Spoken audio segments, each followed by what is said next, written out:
മഹാരാഷ്ട്രയിലെ കൊങ്കൺ മേഖല അതിൻ്റെ ഇടതൂർന്ന കാടുകൾക്കിടയിലൂടെ 11 കിലോമീറ്റർ നീളമുള്ള ഒരു താഴ്വര കടന്നു പോകുന്നു. അതാണ് അംബോലി ഘാട്ട്. ഈ താഴ്വരയുടെ ഇരുവശത്തുമുള്ള ഗ്രാമങ്ങളിലെ ആളുകൾ പോലും സന്ധ്യ മയങ്ങിയാൽ ഒറ്റയ്ക്ക് ഈ വഴിയിലേക്ക് പോകാറില്ല. എന്നാൽ ഈ കാര്യങ്ങളൊന്നും അറിയാതെ സിദ്ധാർത്ഥ് എന്ന ചെറുപ്പക്കാരൻ രാത്രിയുടെ ഇരുട്ടിൽ തൻ്റെ ബൈക്കിൽ അംബോലിയിലെ ഈ കാടുകളിലേക്ക് പ്രവേശിച്ചു. അതിനുശേഷം അവന് നേരിട്ട അനുഭവങ്ങൾ ആലോചിക്കുമ്പോൾ ശരീരത്തിൽ ഒരു വിറയലാണ്. നിങ്ങൾ ഈ വീഡിയോ രാത്രിയിലാണ് കാണുന്നതെങ്കിലും പകലാണെങ്കിലും ഒന്ന് ലൈക്ക് ചെയ്യാൻ മറക്കരുത്. അതാണ് ആകെയുള്ള സപ്പോർട്ട്. നേരെ കഥയിലേക്ക് കടക്കാം. ഈ സംഭവത്തിൻ്റെ തുടക്കം പൂനെയിലെ ഹിഞ്ചേവാഡിയിൽ നിന്നാണ്. സിദ്ധാർത്ഥ യഥാർത്ഥത്തിൽ മധ്യപ്രദേശ് സ്വദേശിയാണെങ്കിലും പൂനെയിൽ ഒരു IT കമ്പനിയിൽ സോഫ്റ്റ്വെയർ എഞ്ചിനീയറായി ജോലി ചെയ്യുകയാണ്. ഹിഞ്ചേവാഡിയിലെ ഒരു PGയിലായിരുന്നു താമസം. ഒരു ബൈക്കും ഉണ്ടായിരുന്നു അവന്. എല്ലാ വാരാന്ത്യങ്ങളിലും അവൻ പൂനെയ്ക്ക് ചുറ്റുമുള്ള പ്രദേശങ്ങൾ കറങ്ങാൻ പോകുമായിരുന്നു.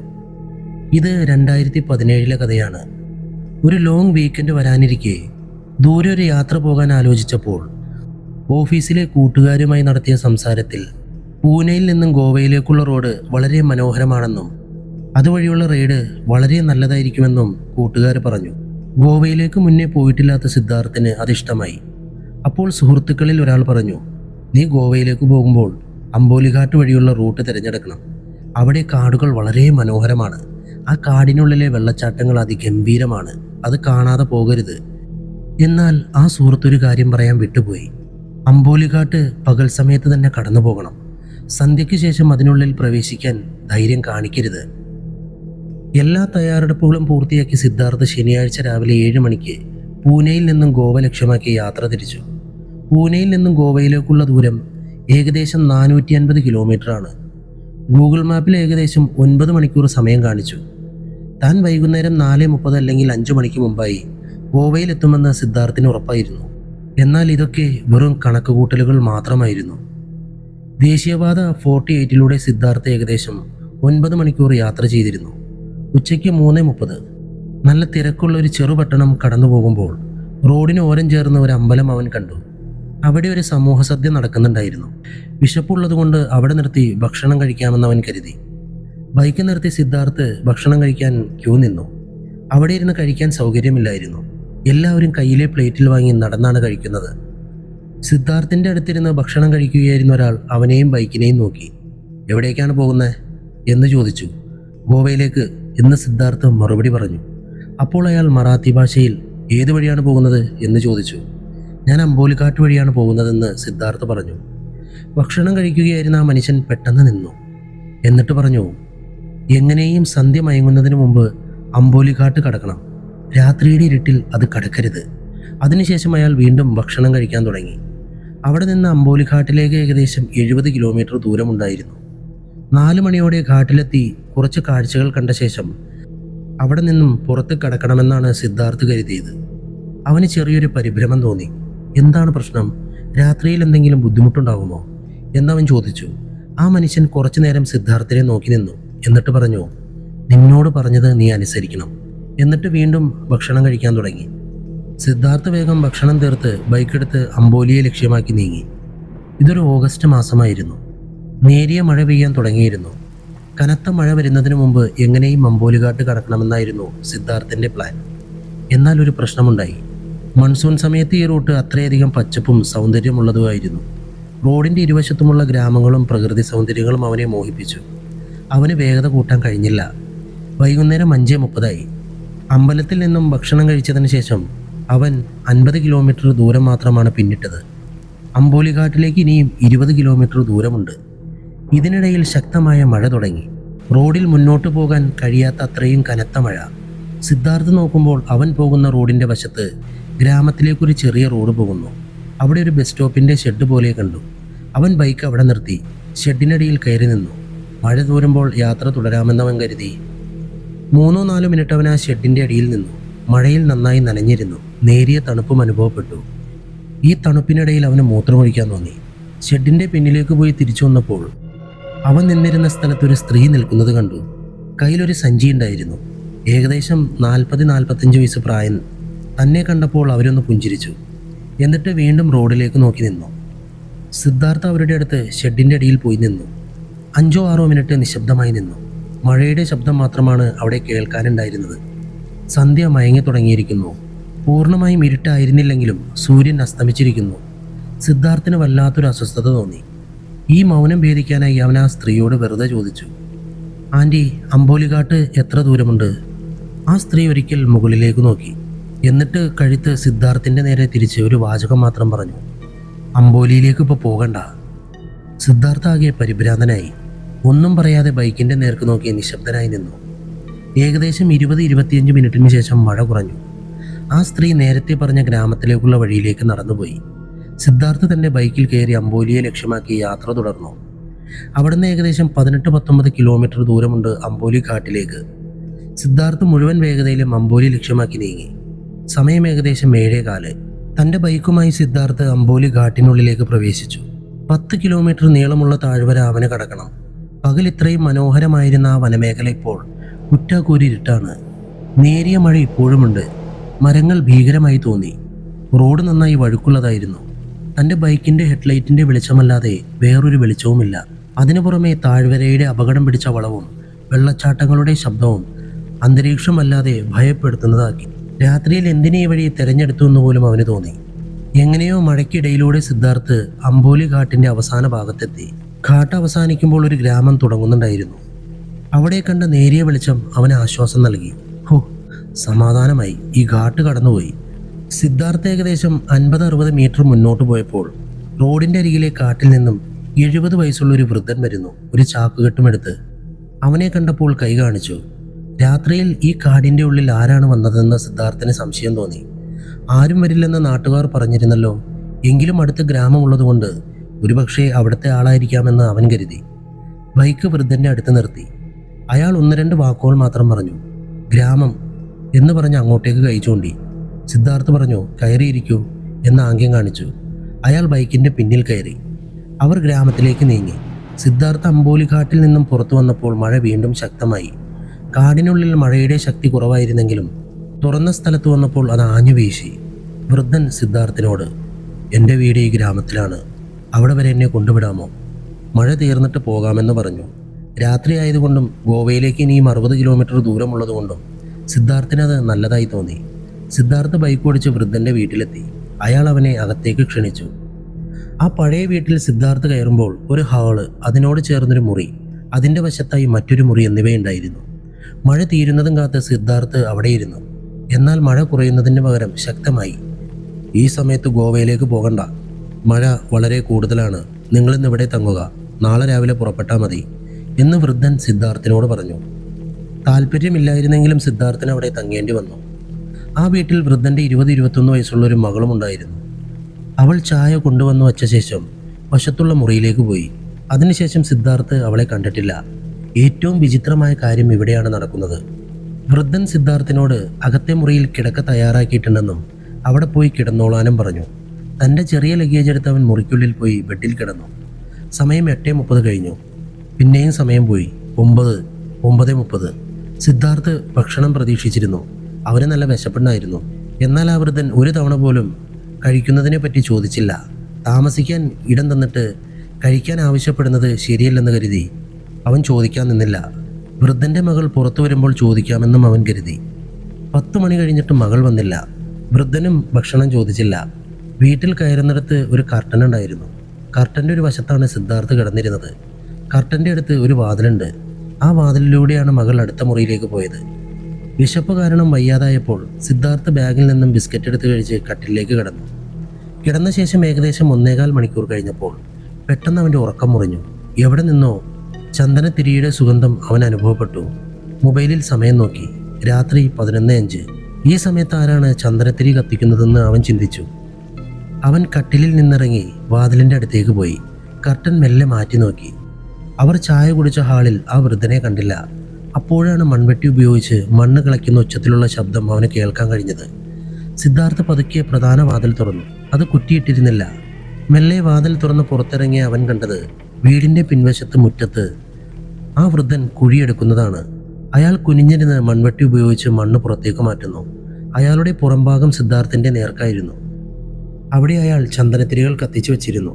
സിദ്ധാർത്ഥ് ഭയന്നുപോയി. അവൻ പതുക്കെ പ്രധാന വാതിലടച്ച് വീടിൻ്റെ ഉള്ളിലേക്ക് വന്നു. അകത്തു വന്നപ്പോൾ ആ പെൺകുട്ടി കയറിപ്പോയ മുറിയുടെ വാതിലിൻ്റെ അടുത്ത് ഒരു ചെറിയ ദ്വാരം കണ്ടു. എന്താണെന്ന് ഒന്ന് നോക്കാമെന്ന് കരുതി അവൻ അതിനടുത്ത് പോയി കണ്ണു വെച്ച് നോക്കി. ആ കാഴ്ച കണ്ടതും സിദ്ധാർത്ഥിൻ്റെ രക്തം മരവിച്ചുപോയി. അവൻ കണ്ടത് ചുവരിനോട് ചേർന്നൊരു കട്ടിലിൽ വെളുത്ത തുണി കൊണ്ട് മൂടിയൊരു ശരീരം കിടക്കുന്നു. ആരോ മരിച്ചതാണെന്ന് മനസ്സിലായി. അവന് ചായ തന്ന ആ പെൺകുട്ടി ആ ശരീരത്തിൻ്റെ തലയുടെ അടുത്തിരുന്ന് മെല്ലെ ഏങ്ങലടിച്ച് കരയുന്നുണ്ട്. ഈ രംഗം കണ്ടതോടെ സിദ്ധാർത്ഥിന് എന്ത് ചെയ്യണമെന്നറിയാതെയായി. അവൻ തൻ്റെ മുറിയിലേക്ക് പോയി. ഇന്ന് രാത്രി ഇവിടെ ഉറങ്ങാൻ പറ്റില്ലെന്ന് അവൻ തീരുമാനിച്ചു. സിദ്ധാർത്ഥ് ഒരു തന്ത്രം ആസൂത്രണം ചെയ്തു. അവൻ ഫോണെടുത്ത് വീട്ടിൽ നിന്നും പുറത്തിറങ്ങി. വളരെ ഉച്ചത്തിൽ ആരോടോ സംസാരിക്കുന്ന പോലെ അഭിനയിച്ചു. ഇതൊരു കള്ളക്കോളായിരുന്നു. എന്നാൽ കുഴിയെടുക്കുന്ന ആ വൃദ്ധനെ കേൾപ്പിക്കാനായി അവൻ സംസാരിച്ചു. തൻ്റെ ഒരു ബന്ധുവിന് വലിയൊരു അപകടം സംഭവിച്ചുവെന്നും അത്യാവശ്യമായി ഉടൻ തന്നെ അവിടെ എത്തണമെന്നും അവൻ ഫോണിലൂടെ സംസാരിക്കുന്നത് പോലെ അഭിനയിച്ചു. രാത്രി മുഴുവനും സിദ്ധാർത്ഥ് ഈ കള്ളക്കോളിൽ ഏർപ്പെട്ടു. അവൻ വീട്ടിൽ കയറാൻ കാത്തിരുന്ന വൃദ്ധന് സിദ്ധാർത്ഥിന് എന്താണ് സംഭവിച്ചതെന്ന് മനസ്സിലായില്ല. അയാൾ സിദ്ധാർത്ഥിനെ തുറച്ചു നോക്കി. എന്നിട്ട് മിണ്ടാതെ വീടിൻ്റെ ഉള്ളിലേക്ക് പോയി. സിദ്ധാർത്ഥ് രാത്രി മുഴുവനും തൻ്റെ ബൈക്കിൻ്റെ അടുത്ത് നിന്ന് ഫോണിൽ സംസാരിക്കുന്നത് പോലെ നിന്നു. പുലർച്ചെ 4 മണിയായി. നേരിയ വെളിച്ചം വന്നു തുടങ്ങി. രാത്രി അവസാനിക്കുന്ന ആ സമയം സിദ്ധാർത്ഥ് ഓടി മുറിയിൽ കയറി ബാഗെടുത്ത് ബൈക്കിൽ വെച്ചു. എന്നിട്ട് ഗോവ ലക്ഷ്യമാക്കി പാഞ്ഞുപോയി. അപ്പോഴും പൂർണ്ണമായി വെളിച്ചം വന്നിരുന്നില്ല. രാത്രി തീരാറായ പുലരി തുടങ്ങുന്ന ആ നേരം സിദ്ധാർത്ഥ് ബൈക്ക് ഓടിച്ച് ഹൈവേയിലൂടെ ഗോവയിലേക്ക് നീങ്ങി. ഏകദേശം 700 മീറ്റർ പോയപ്പോൾ അവന് പെട്ടെന്ന് തൻ്റെ ബൈക്കിൻ്റെ പിൻചക്രം ആരോ പിടിച്ച് പിന്നോട്ട് വലിക്കുന്നത് പോലെ തോന്നി. അവൻ ആക്സിലേറ്റർ പൂർണ്ണമായും കൊടുക്കുന്നുണ്ടെങ്കിലും ബൈക്കിൻ്റെ വേഗത കൂടുന്നില്ല. ഈ സമയം സിദ്ധാർത്ഥിൻ്റെ കണ്ണുകൾ പെട്ടെന്ന് സൈഡ് മിററിലേക്ക് പോയി. അവൻ കണ്ട കാഴ്ചയിൽ പേടിച്ച് തരിച്ചു നിന്നു. പൂർണ്ണമായും കറുത്ത സാരി ഉടുത്ത് ഒരു സ്ത്രീ തൻ്റെ ബൈക്കിൻ്റെ പിന്നിലിരിക്കുന്നു. ആ സ്ത്രീയുടെ പുറംഭാഗം സിദ്ധാർത്ഥിൻ്റെ പുറത്ത് തട്ടുന്നുണ്ടായിരുന്നു. ഭയന്ന് വരച്ചവൻ കരച്ചിലിൻ്റെ വക്കിലെത്തി. ആ റോഡിൽ മറ്റാരുമില്ലായിരുന്നു. അവൻ കണ്ണുകൾ ഇറുക്കി അടച്ചു. സ്വപ്നത്തിൽ പേടി തോന്നിയാൽ നമ്മൾ ഉറക്കം വിട്ട് ഉണരാൻ ശ്രമിക്കുന്ന പോലെ. ഇത് യാഥാർത്ഥ്യമല്ലെന്ന് കരുതി അവൻ കണ്ണുകൾ ചെറുതാക്കി പതുക്കെ നാമം ജപിക്കാൻ തുടങ്ങി. ബൈക്ക് മെല്ലെ മുന്നോട്ട് പോയിക്കൊണ്ടേയിരുന്നു. പിന്നിലിരിക്കുന്ന ആളോടൊന്നും പറയാൻ അവൻ ധൈര്യപ്പെട്ടില്ല. ഏകദേശം 10-20 സെക്കൻഡ് ഇങ്ങനെ പോയപ്പോൾ ഇതൊരു സ്വപ്നം മാത്രമായിരിക്കണേ, പിന്നിലാരും ഉണ്ടാകരുതേ എന്ന് പ്രാർത്ഥിച്ച് അവൻ വീണ്ടും കണ്ണാടിയിലേക്ക് നോക്കി. സിദ്ധാർത്ഥും ആ സ്ത്രീയും തമ്മിൽ 2-3 സെക്കൻഡ് കണ്ണുകളിടഞ്ഞു. അവൻ്റെ ഹൃദയമിടിപ്പ് വീണ്ടും കൂടി. വേറെ വഴിയില്ല. അവനൊന്നും മിണ്ടാതെ ബൈക്കിൻ്റെ ആക്സിലേറ്റർ പൂർണ്ണമായും തിരിച്ച് ദൈവനാമം ജപിച്ച് യാത്ര തുടർന്നു. എത്ര വേഗത കൂട്ടാൻ ശ്രമിച്ചിട്ടും ബൈക്കിന് സ്പീഡ് കൂടുന്നില്ല. 5-7 മിനിറ്റ് ഒന്നും പ്രതികരിക്കാതെ അവൻ ആ റോഡിലൂടെ മെല്ലെ ഓടിച്ചുപോയി. കുറച്ചു ദൂരം ചെന്നപ്പോൾ ഒരു ഗ്രാമം അവൻ്റെ മുന്നിൽ കണ്ടു. ആ ഗ്രാമത്തിൻ്റെ തുടക്കത്തിൽ ഒരു അമ്പലമുണ്ടായിരുന്നു. സിദ്ധാർത്ഥ് തൻ്റെ ബൈക്ക് നേരെ അമ്പലത്തിൻ്റെ മുന്നിൽ നിർത്തി. ബൈക്കിൽ നിന്നിറങ്ങി തല കുനിച്ച് പിന്നിലേക്ക് നോക്കാതെ നേരെ അമ്പലത്തിൻ്റെ പടിയിൽ ചെന്നിരുന്നു. 1-2 മണിക്കൂർ അവൻ അവിടെ തന്നെ ഇരുന്നു. ബൈക്കിൻ്റെ നേർക്ക് ഒരു പ്രാവശ്യം പോലും തിരിഞ്ഞു നോക്കിയില്ല. 1-2 മണിക്കൂറിന് ശേഷം ഏകദേശം 6-6:30 വെളിച്ചം വന്നു. അവൻ ബൈക്കിൻ്റെ ഭാഗത്തേക്ക് നോക്കി. അവിടെ ആരെയും കാണാനില്ല. പിന്നെ നോക്കുമ്പോൾ ഗ്രാമത്തിലെ ആളുകളെ കണ്ടു. സിദ്ധാർത്ഥ് ദൈവത്തോട് നന്ദി പറഞ്ഞ് അവിടുന്ന് വീണ്ടും ഗോവയിലേക്ക് യാത്ര തിരിച്ചു. ഇത് സിദ്ധാർത്ഥിൻ്റെ അനുഭവം. ഇനി ഒരു ടാക്സി ഡ്രൈവറിൻ്റെ അനുഭവം കൂടിയുണ്ട്. അടുത്ത കഥയിലേക്ക് കടക്കാം. പോകല്ലേ, ഫുള്ള് കേൾക്കുക. അടിപൊളി കഥയാണ്. ഛത്തീസ്ഗഡ് ധർമ്മശാല റൂട്ടിലെ ഭീകര രാത്രി. ഛത്തീസ്ഗഡ് സ്വദേശിയായ വിജയ് രാത്രി 8:30 ധർമ്മശാലയിൽ യാത്രക്കാരനെ ഇറക്കി വീട്ടിലേക്ക് മടങ്ങുകയായിരുന്നു. രാത്രി 12:15 അദ്ദേഹം ഹിമാചൽ പ്രദേശിലെ ഒരു ചെറിയ പട്ടണത്തിൽ പ്രവേശിച്ചു. എന്നാൽ ആ പട്ടണത്തിൽ കടന്ന ഉടൻ തന്നെ ചുറ്റും ഭീകരമായൊരു നിശബ്ദത തളം കെട്ടി നിൽക്കുന്നതായി അദ്ദേഹം കണ്ടു. ഈ നിശബ്ദതയ്ക്കിടയിൽ ആ രാത്രി വിജയ്ക്ക് സംഭവിച്ച കാര്യങ്ങൾ താൻ അടുത്ത പല രാത്രികളും TV കണ്ടാണ് കഴിച്ചുകൂട്ടിയത്. വിജയുടെ ഉറക്കം നഷ്ടപ്പെടുന്നത്ര ഭീകരമായൊരു സംഭവം നടന്നു. എന്നാൽ ഈ കഥ വിജയുടെ മാത്രമല്ല. ഈ സംഭവത്തിനിരയായ നിരവധി ടാക്സി ഡ്രൈവർമാരുമുണ്ട്. സംഭവം 2015-ലാണ്. വിജയ് കുടുംബത്തോടൊപ്പം ഛത്തീസ്ഗഡിലാണ് താമസിച്ചിരുന്നത്. അമ്മ, 2 കുട്ടികൾ, ഭാര്യ എന്നിവരുൾപ്പെടെ അദ്ദേഹത്തിൻ്റെ കുടുംബം വിജയുടെ വരുമാനത്തെ ആശ്രയിച്ചാണ് കഴിഞ്ഞിരുന്നത്. വിജയ് ഒരു സ്വകാര്യ കമ്പനിയിൽ ടാക്സി ഓടിക്കുകയാണ്.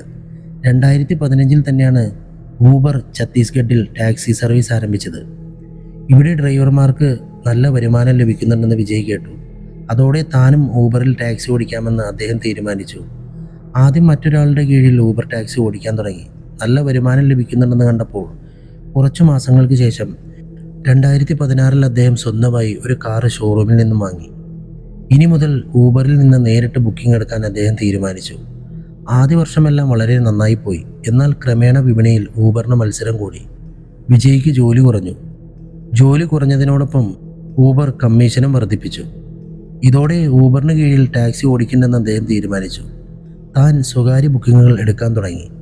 കാർ ഷോറൂമിൽ നിന്നെടുത്ത് 2 വർഷമായി. അദ്ദേഹം അതിൻ്റെ EMI അടച്ചുകൊണ്ടിരിക്കുന്നു. അങ്ങനെ 2018 ഈ കാലയളവിൽ വിജയ്ക്ക് ധാരാളം സ്വകാര്യ ബുക്കിങ്ങുകൾ ലഭിച്ചിരുന്നു. ഇതിനിടയിൽ ഒരു ദിവസം അദ്ദേഹത്തിന് ഛത്തീസ്ഗഡിൽ നിന്നും ധർമ്മശാലയിലേക്ക് ഒരു ബുക്കിംഗ് ലഭിച്ചു. ധർമ്മശാലയിലേക്കുള്ള യാത്ര മെയ് മാസം, ഒരു ശനിയാഴ്ച ഉച്ചയ്ക്ക് 1 മണി. യാത്രക്കാരനെ എടുക്കാൻ അദ്ദേഹം വീട്ടിലെത്തി. സാധനങ്ങൾ കാറിൽ വയ്ക്കാൻ പറഞ്ഞ കസ്റ്റമർ ചായ കുടിച്ച ശേഷം പോകാമെന്ന് പറഞ്ഞു. ഇതെല്ലാം കഴിഞ്ഞപ്പോൾ ഉച്ചയ്ക്ക് 1:30 ഒടുവിൽ വിജയ് കസ്റ്റമറുമായി ഛത്തീസ്ഗഡിൽ നിന്നും ധർമ്മശാലയിലേക്ക് യാത്ര തിരിച്ചു. ഛത്തീസ്ഗഡിന് പുറത്തു കടന്നപ്പോൾ ഒരു പെട്രോൾ പമ്പിൽ വണ്ടി നിർത്തി. യാത്രക്കാരൻ പുറത്തിറങ്ങി റോഡരികിൽ നിന്ന് സിഗരറ്റ് വലിച്ചു. കാറിൻ്റെ ഉള്ളിൽ അദ്ദേഹത്തിൻ്റെ ഭാര്യയും 12 വയസ്സുള്ള കുട്ടിയും ഉണ്ടായിരുന്നു. കുറച്ചു സമയത്തിന് ശേഷം അവർ ഹിമാചൽ പ്രദേശിലെ ഊബ് എന്ന നഗരത്തിലെത്തി. അവരാ നഗരം കടന്നു പോകുമ്പോൾ കസ്റ്റമർ വിജയിയോട് പറഞ്ഞു, രാത്രി സമയത്ത് ഈ വഴിക്ക് പോവുകയും വരികയും ചെയ്യുന്നത് ശരിയല്ല. ഇവിടെ വളരെ വിചിത്രമായ സംഭവങ്ങൾ നടക്കാറുണ്ട്. അത് കേട്ട് വിജയ് ചോദിച്ചു, അത് നിങ്ങൾക്കെങ്ങനെ അറിയാം സാർ? അപ്പോൾ ആ കസ്റ്റമർ പറഞ്ഞു, എൻ്റെ ഒരു ബന്ധുവിൻ്റെ വീട് ഇവിടെയാണ്. അതുകൊണ്ട് ഈ റോഡിൽ എന്താണ് നടക്കുന്നതിനെക്കുറിച്ച് ഞങ്ങൾക്ക് ഏകദേശം അറിയാം. വീണ്ടും വിജയ് ചോദിച്ചു, സാർ എന്താണ് സംഭവിക്കുന്നതെന്ന് വിശദമായി പറയാമോ? അപ്പോൾ ആ കസ്റ്റമർ വിജയെ നോക്കാൻ തുടങ്ങി. വിജയ് ഭയപ്പെടുന്നുണ്ടെന്ന് കസ്റ്റമർക്ക് മനസ്സിലായി. അതിനാൽ അദ്ദേഹം വിഷയം മാറ്റി. വൈകുന്നേരം 7:30 അവർ ധർമ്മശാലയിൽ എത്തിച്ചേർന്നു. വിജയ് കാറിൻ്റെ ഡിക്കിയിൽ നിന്നും സാധനങ്ങൾ പുറത്തെടുത്തു. പണം കൊടുക്കുമ്പോൾ കസ്റ്റമർ വിജയിയോട് പറഞ്ഞു, വിജയ് ഇന്ന് ഇവിടെ തന്നെ താമസിക്കൂ. രാവിലെ ഒരു 4-5 മണിയാകുമ്പോൾ തിരിച്ച് ഛത്തീസ്ഗഡിലേക്ക് പോകാം. ഈ സമയത്ത് ഊബിലെ റോഡ് സുരക്ഷിതമല്ല. വിജയ് പറഞ്ഞു, ഇല്ല സാർ, ഞാൻ വീട്ടിൽ പോകും. നാളെ രാവിലെ എനിക്കൊരു ബുക്കിംഗ് ഉണ്ട്. കസ്റ്റമർ ഒന്നുകൂടി നിർബന്ധിച്ചു, നിൽക്കൂ, പോകണ്ട, കാര്യം മനസ്സിലാക്കൂ പറയുന്നത്. എന്നാൽ വിജയ് വഴങ്ങിയില്ല. അദ്ദേഹം പറഞ്ഞു, ഞാൻ പലതവണ ഈ റോഡിലൂടെ വന്നിട്ടുള്ളതാണ്. അപ്പോൾ കസ്റ്റമർ ചോദിച്ചു, നിങ്ങൾ 11-നും 12 മണിയോടെ നിങ്ങൾ ഊബിലെ ആ റോഡ് കടന്നു പോയിട്ടുണ്ടോ? വിജയ് പറഞ്ഞു, ഇല്ല, ആ റോഡ് ആ സമയത്ത് കടന്നു പോയിട്ടില്ല. പക്ഷെ ഞാനെല്ലാം മാനേജ് ചെയ്യാം, നിങ്ങൾ വിഷമിക്കണ്ട. അങ്ങനെ മടക്കയാത്ര. സമയം രാത്രി 8:30. വിജയ് ധർമ്മശാലയിൽ നിന്നും ഛത്തീസ്ഗഡിലേക്ക് തിരിച്ചു. രാത്രി 8:30 വിജയ് നാഷണൽ ഹൈവേ 154 സാവധാനം വണ്ടി ഓടിക്കുകയാണ്. ഇവിടെ നിന്ന് എനിക്ക് ഒഴിഞ്ഞ കാറുമായി പോകേണ്ടി വരുമല്ലോ. ഏതെങ്കിലും ഒരു യാത്രക്കാരനെ കിട്ടിയിരുന്നെങ്കിൽ നന്നായിരുന്നു എന്ന് മാത്രമായിരുന്നു അദ്ദേഹത്തിൻ്റെ മനസ്സിൽ. ഒരു യാത്രക്കാരനെ ലഭിച്ചെങ്കിലോ എന്ന് കരുതി അദ്ദേഹം വളരെ സാവധാനം വണ്ടി ഓടിച്ചു. ഇടയ്ക്ക് ബസ് സ്റ്റാൻഡിൽ വണ്ടി നിർത്തി ആരെങ്കിലും ഛത്തീസ്ഗഡിലേക്ക് പോകാനുണ്ടോ എന്ന് നോക്കി. പക്ഷെ ആരെയും കണ്ടില്ല. അദ്ദേഹം അതേ നാഷണൽ ഹൈവേയിലൂടെ ഡ്രൈവ് ചെയ്ത് ഛത്തീസ്ഗഡിലേക്ക് പോവുകയായിരുന്നു. രാത്രി 11:45 ആയപ്പോൾ വിജയ്ക്ക് ചെറിയ തോതിൽ ഉറക്കം വരാൻ തുടങ്ങി. അദ്ദേഹം ചായ കുടിക്കാൻ ഒരു ഹോട്ടലിൽ നിർത്തി. ചായ കുടിച്ച ശേഷം ഉറക്കം മാറാൻ മുഖത്ത് വെള്ളം തെളിച്ചു. ശേഷം വീണ്ടും കാറിൽ കയറി യാത്ര തുടർന്നു. അവിടെ നിന്നും ഏകദേശം അരമണിക്കൂർ ഡ്രൈവ് ചെയ്ത ശേഷം അദ്ദേഹം ഹിമാചൽ പ്രദേശത്തിലെ ഊബ് എന്ന നഗരത്തിൽ പ്രവേശിച്ചു.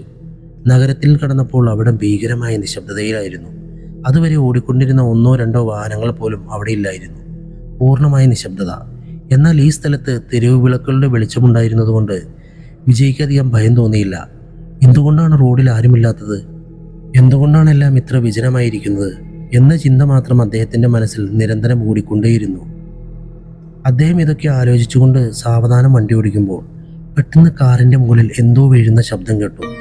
പെട്ടെന്ന് ബ്രേക്ക് ചവിട്ടിയപ്പോൾ ആ വസ്തു താഴെ വീണ് റോഡിൽ കിടന്നു. എന്താണതെന്നറിയാൻ അദ്ദേഹം കാറിൽ നിന്നും പുറത്തിറങ്ങി. കാറിൻ്റെ പിന്നിൽ ഡിക്കിയുടെ അടുത്തെത്തിയപ്പോൾ അല്പം അകലെയായി ഒരാട് റോഡിൽ വീണ് കിടക്കുന്നത് അദ്ദേഹം കണ്ടു. അതിൻ്റെ തല മുകൾ ഭാഗം പൂർണ്ണമായും തുറന്ന നിലയിലായിരുന്നു. വലിയൊരു കല്ലെടുത്ത് ആരോ അതിൻ്റെ തല തകർത്തതുപോലെ. അത് കണ്ടപ്പോൾ അദ്ദേഹത്തിന് ഛർദ്ദിക്കാൻ വന്നു. അദ്ദേഹം കുറച്ച് വെള്ളം കുടിച്ചു, വായ കഴുകി.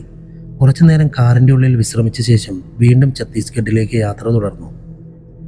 ആടിൻ്റെ സംഭവം നടന്ന സ്ഥലത്ത് നിന്നും ഏകദേശം 1.5 കിലോമീറ്റർ മുന്നോട്ട് പോയപ്പോൾ തെരുവ് വിളക്കിനിടയിൽ ഒരു മനുഷ്യനെ അദ്ദേഹം കണ്ടു. അയാൾ കൈ കാണിച്ച് വണ്ടി നിർത്താൻ ആവശ്യപ്പെടുന്നു. യാത്രക്കാരനെ കിട്ടിയാൽ വരുമാനം ലഭിക്കുമല്ലോ എന്ന് കരുതി അദ്ദേഹം ആ മനുഷ്യൻ്റെ അടുത്ത് കാറ് നിർത്തി. അയാൾ നടന്ന് വിജയുടെ അടുത്തേക്ക് വന്ന് ചോദിച്ചു, ഛത്തീസ്ഗഡ് വരെ കൊണ്ടുപോകാമോ? വിജയ് പറഞ്ഞു, അതെ, കൊണ്ടുപോകാം. പക്ഷെ ഇത്ര രാത്രിയിൽ ഇവിടെ മറ്റാരെയും കാണുന്നില്ലല്ലോ. ഈ നഗരം ഇത്ര വിജനമായിരിക്കുന്നോ? അപ്പോൾ ആ മനുഷ്യൻ വിജയെ നോക്കിക്കൊണ്ടിരുന്നു. എന്നിട്ട് ചോദിച്ചു, ഛത്തീസ്ഗഡ് എത്ര പൈസ വേണം? വിജയ് പറഞ്ഞു 2200. അയാൾ പറഞ്ഞു ശരി. തുടർന്ന് ആ മനുഷ്യൻ കാറിൻ്റെ പിന്നിലെ വാതിൽ തുറക്കാൻ തുടങ്ങി. അപ്പോൾ വിജയ് പറഞ്ഞു നിങ്ങൾ മുന്നിൽ വന്നിരുന്നോളൂ. എന്നാൽ അയാൾ മറുപടി ഒന്നും പറഞ്ഞില്ല. അയാൾ നിശബ്ദമായി ബാക്ക് സീറ്റിൽ പോയിരുന്നു. യാത്രക്കാരനെ കയറ്റി വിജയ് സാവധാനം ഛത്തീസ്ഗഡിലേക്ക് യാത്ര തുടർന്നു. കുറച്ചു ദൂരം പോയപ്പോൾ മെയിൻ ഹൈവേ റോഡ് അവസാനിച്ചു.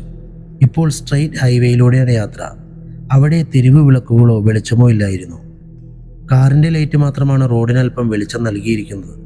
കുറച്ചു കഴിഞ്ഞപ്പോൾ കാറിന് വളരെ കൂടുതൽ ഭാരം അനുഭവപ്പെടുന്നതായി അദ്ദേഹത്തിന് തോന്നി. കാറിന് മുന്നോട്ട് പോകാൻ കഴിയുന്നില്ല. സാധാരണ 70-80 സ്പീഡിൽ പോകുന്ന അതേ ഗിയറിൽ ഇപ്പോൾ 20-30 സ്പീഡിലാണ് പോകുന്നത്. കുറച്ചു ദൂരം ഓടിയപ്പോൾ കാറിന് വളരെയധികം ചൂട് അനുഭവപ്പെട്ടതായി വിജയ്ക്ക് തോന്നി. ഏകദേശം 50-60 മീറ്റർ ഓടിയപ്പോൾ കാർ റോഡിൻ്റെ നടുവിൽ നിന്ന് പോയി. മുൻവശത്തെ ബോണറ്റ് വഴി പുക വരുന്നുണ്ടായിരുന്നു. വിജയ് ചിന്തിച്ചു, കാർ അടുത്തിടെയാണല്ലോ സർവീസ് ചെയ്തത്, എല്ലാം കൃത്യമായി നോക്കുന്നതാണ്, എന്നിട്ടും ഇങ്ങനെ സംഭവിക്കുന്നത് എന്താണ്? എഞ്ചിൻ പരിശോധിക്കാൻ അദ്ദേഹം കാറിൽ നിന്നും പുറത്തിറങ്ങി. എന്നാൽ കാറിൽ നിന്നും പുറത്തിറങ്ങി റോഡിൽ വന്നപ്പോൾ അദ്ദേഹത്തിൻ്റെ കണ്ണ് ചെന്നത് ബാക്ക് സീറ്റിലേക്കാണ്. അദ്ദേഹം കണ്ട കാഴ്ച ഭയാനകമായിരുന്നു. യാത്രക്കാരനായി ഇരുന്ന ആ മനുഷ്യന് തലയില്ല. അയാളുടെ വെള്ള വസ്ത്രം മുഴുവനും രക്തം പുരണ്ടതായിരുന്നു. ഇത് കണ്ട വിജയ് വിറച്ചുപോയി. അദ്ദേഹം റോഡിലൂടെ ഓടാൻ തുടങ്ങി. റോഡിലൂടെ ഓടുമ്പോൾ ആ തലയില്ലാത്ത മനുഷ്യനും തൻ്റെ പിന്നാലെ ഓടുന്നുണ്ടെന്ന് അദ്ദേഹം കണ്ടു. തലയില്ലാത്ത ആ മനുഷ്യൻ്റെ വിചിത്രമായ ഭയപ്പെടുത്തുന്ന ശബ്ദം വിജയ്ക്ക് തുടർച്ചയായി കേൾക്കാമായിരുന്നു. റോഡിലൂടെ നിലവിളിച്ചുകൊണ്ട് ഒരു 200-300 മീറ്റർ ഓടിയ ശേഷം റോഡരികിൽ ഒരു ആശ്രമം പോലെയുള്ള കെട്ടിടം അദ്ദേഹം കണ്ടു. അവിടെ പുറത്ത് ഒരു ക്ഷേത്രവും ഉണ്ടായിരുന്നു. അദ്ദേഹം ക്ഷേത്രത്തിൻ്റെ അടുത്ത് ആശ്രമത്തിൻ്റെ ഗേറ്റിനടുത്ത് ചെന്ന് ഉച്ചത്തിൽ നിലവിളിക്കാൻ തുടങ്ങി. അദ്ദേഹത്തിൻ്റെ നിലവിളി കേട്ട് ഉള്ളിൽ നിന്നും കുറച്ചു പേർ പുറത്തേക്ക് ഇറങ്ങി വന്നു. അപ്പോൾ വിജയ് പറഞ്ഞു, അയാൾ എൻ്റെ പിന്നാലെ ഓടുകയാണ്. അയാൾക്ക് തലയില്ല, എന്ത് ചെയ്യണമെന്നറിയില്ല. കാറ് റോഡിൽ കിടക്കുന്നു. അവിടുത്തെ പൂജാരി വിജയെ ഇരുത്തി വെള്ളം നൽകി. എന്നിട്ട് പറഞ്ഞു, ശാന്തനാവൂ, ഈ രാത്രി ഇവിടെ വിശ്രമിക്കൂ. അതിനുശേഷം പൂജാരി വിജയെ തൻ്റെ മുറിയിലേക്ക് കൊണ്ടുപോയി.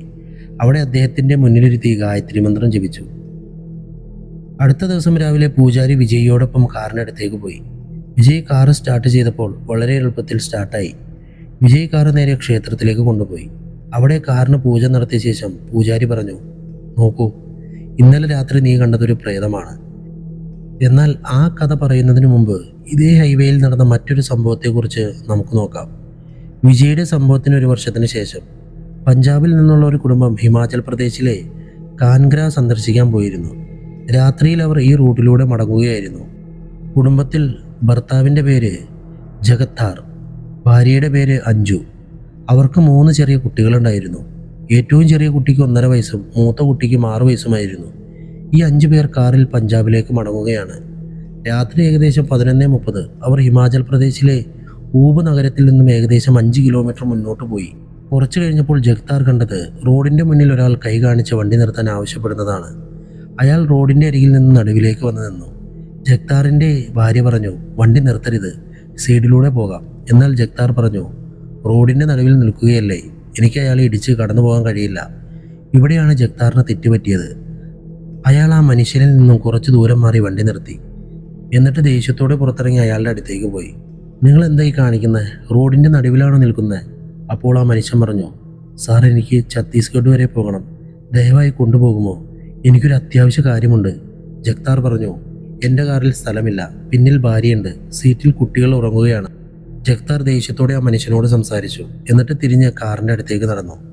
ഇതിനിടയിൽ ജഗ്താറിൻ്റെ ഭാര്യ കണ്ടത് ജഗ്താർ നിലത്ത് നിന്നും ഏകദേശം 10-15 അടി മുകളിലേക്ക് തെറിച്ചുയർന്ന് ശക്തിയായി താഴെ വീഴുന്നതാണ്. താഴെ വീണപ്പോൾ അദ്ദേഹത്തിന് ഒച്ച വയ്ക്കാൻ പോലും കഴിഞ്ഞില്ല. അയാൾ എങ്ങനെയോ എഴുന്നേൽക്കാൻ ശ്രമിച്ചു. സാവധാനം കാറിൻ്റെ അടുത്തെത്തി. കാറിൻ്റെ അടുത്തെത്തിയപ്പോൾ ഭാര്യ കണ്ടത് അദ്ദേഹത്തിൻ്റെ വായിൽ നിന്നും രക്തമൊഴുകുന്നതാണ്. കാറിൻ്റെ വാതിൽ തുറക്കുന്നതിന് മുമ്പ് അദ്ദേഹം വീണ്ടും നിലത്ത് വീഴുകയും ബോധരഹിതനാവുകയും ചെയ്തു. അഞ്ജു ഇത് കണ്ട് ഉച്ചത്തിൽ നിലവിളിക്കാൻ തുടങ്ങി. അവരുടെ നിലവിളി കേട്ട് കുട്ടികളും ഉണർന്നു. കുറച്ചു കഴിഞ്ഞപ്പോൾ അതുവഴി ഒരു പിക്കപ്പ് വാൻ കടന്നുപോയി. പിക്കപ്പ് വാൻ ഉടമ അവരുടെ നിലവിളി കേട്ട് വണ്ടി നിർത്തി വന്ന് ചോദിച്ചു, എന്തു പറ്റി? ഭാര്യ കുറച്ച് കാര്യങ്ങൾ പറഞ്ഞപ്പോഴേക്കും അയാൾക്ക് കാര്യം മനസ്സിലായി. രാത്രി ഈ സമയത്ത് ഈ റോഡിൽ എന്താണ് നടക്കുന്നതെന്ന് അയാൾക്ക് മുൻപേ അറിയാമായിരുന്നു. ഈ പിക്കപ്പ് വാൻ ഓടിച്ചിരുന്ന ആള് വിജയുടെ സുഹൃത്തായിരുന്നു. അവർ ജഗ്താറിനെ എഴുന്നേൽപ്പിക്കാൻ ശ്രമിച്ചു. പക്ഷെ അദ്ദേഹത്തിന് ബോധം വന്നില്ല. ജഗ്താറിനെ കാറിലിരുത്തി അവർ പോലീസിനെ വിളിച്ചു. പോലീസ് സ്ഥലത്തെത്തി ജഗ്താറിനെ ആശുപത്രിയിൽ പ്രവേശിപ്പിച്ചു. ജഗ്താറിനെ ആശുപത്രിയിൽ എത്തിച്ചപ്പോൾ ഡോക്ടർമാർ മരിച്ചതായി പ്രഖ്യാപിച്ചു. ജഗ്താറിൻ്റെ നെഞ്ചിലെ 3 അസ്ഥികൾ ഒടിഞ്ഞിരുന്നു. കൂടാതെ ആന്തരിക രക്തസ്രാവവും ഉണ്ടായിരുന്നു. ഇതാണ് ജഗ്താറിൻ്റെ മരണത്തിലേക്ക് നയിച്ചത്. ഇനി ആരാണ് ഈ റോഡിൽ രാത്രി ലിഫ്റ്റ് ചോദിക്കുന്നതെന്ന് നോക്കാം. വിജയ്ക്ക് ഭയം തോന്നുന്നുണ്ടെങ്കിലും തനിക്ക് സംഭവിച്ചത് എന്താണ്, ആരായിരുന്നു ആ മനുഷ്യനെന്നറിയാൻ അദ്ദേഹത്തിന് ആകാംക്ഷയുണ്ടായിരുന്നു. അപ്പോൾ പൂജാരി പറഞ്ഞു, ശാന്തനാകൂ, ഇന്ന് രാത്രി വിശ്രമിക്കൂ, നാളെ ഞാൻ പറഞ്ഞു തരാം. അടുത്ത ദിവസം രാവിലെ പൂജാരി പറഞ്ഞു, നീ ഇന്നലെ കണ്ടത് ഒരു പ്രേതമാണ്. 2013 തണുപ്പുകാലമായിരുന്നു. ആ മനുഷ്യൻ അതുപോലെ റോഡിൽ നിന്നും ഒരു ട്രക്ക് ഡ്രൈവറോട് ഛത്തീസ്ഗഡിലേക്ക് ലിഫ്റ്റ് ചോദിച്ചു. ലിഫ്റ്റ് ചോദിക്കുമ്പോൾ അയാൾ റോഡിൻ്റെ നടുവിലേക്ക് വന്നു. എന്നാൽ ട്രക്ക് ഡ്രൈവർ ട്രക്ക് നിർത്തിയില്ല. ട്രക്ക് അയാളുടെ അടുത്തേക്ക് എത്തിയപ്പോൾ അയാൾ സൈഡിൽ നിന്നും റോഡിൻ്റെ നടുവിലേക്ക് വരികയായിരുന്നു. ട്രക്ക് ഡ്രൈവർ അയാളെ ഇടിച്ചു കടന്നുപോയി. ഈ അപകടത്തിൽ അയാളുടെ തല ഉടലിൽ നിന്നും വേർപെട്ടു പോവുകയായിരുന്നു. ട്രക്ക് അയാളെ ചതച്ചരച്ച് മുന്നോട്ട് പോവുകയും ചെയ്തു. അന്നു മുതൽ അയാളുടെ ആത്മാവ് ആ സ്ഥലത്ത് അലഞ്ഞു നടക്കുകയാണ്. സാധാരണയായി ഈ റോഡിലൂടെ രാത്രി വൈകി പോകുന്നവർ, ഇതിനെക്കുറിച്ച് അറിയാത്തവർ, ലിഫ്റ്റ് ചോദിക്കുമ്പോൾ വണ്ടി നിർത്തുകയാണെങ്കിൽ ഈ മനുഷ്യൻ അവരെ കൊന്നുകളയും. നീ എങ്ങനെ രക്ഷപ്പെട്ടുവെന്ന് എനിക്ക് മനസ്സിലാകുന്നില്ല. ശേഷം പൂജാരി പറഞ്ഞു, രാത്രി സമയത്ത് ഒരിക്കലും ഈ റോഡിലൂടെ ഒറ്റയ്ക്ക് ഡ്രൈവ് ചെയ്യരുത്. വിജയ് കാറിൽ കയറി നേരെ ഛത്തീസ്ഗഡിലെത്തി. അദ്ദേഹം വീട്ടുകാരോട് ഈ കാര്യങ്ങൾ പറഞ്ഞപ്പോൾ ഇനി മുതൽ ഇങ്ങനെയുള്ള ഈ ജോലി തന്നെ വേണ്ട എന്ന് വിജയുടെ വീട്ടുകാർ പറഞ്ഞു. അങ്ങനെ ഈ കഥ അവസാനിച്ചിരിക്കുന്നു. റിയലാണോ? എന്ത് തോന്നുന്നു? എന്തായാലും ഓരോ ആളുകളുടെ അനുഭവമാണ്. എനിക്കറിയില്ല എത്രത്തോളം സത്യമുണ്ട് എന്നൊക്കെ. അവരുടെ അനുഭവമാണെന്ന് പറഞ്ഞാൽ നമുക്ക് കിട്ടുന്നത്. എന്തായാലും പുതിയ കഥയുമായി വീണ്ടും വരാം. Love you, by.